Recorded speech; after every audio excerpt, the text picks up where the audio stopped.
কত স্বৈরাচার আমরা দেখলাম, কত অহংকারী দেখলাম, যাদের তর্জনী হেননে লক্ষ কোটি কোটি মানুষ উঠতো আর বসতো।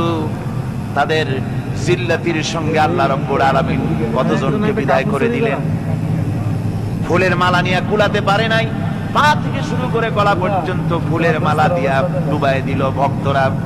আবার আল্লাহ রাব্বুল আলামিন এমন শাস্তি দিলেন, ফুলের মালার পরিবর্তে জুতার মালা নিয়ে জেলের মধ্যে ঢুকাইয়া দিলেন। ঠিক কিনা গণ? অহংকারী আর স্বৈরাচার যারা হয়, আল্লাহ পাক এভাবে তাদের দৃষ্টান্ত দেখিয়ে দেন। আমরা কত দেখলাম, 9 বছরের রাজা 10 বছরের সাজা।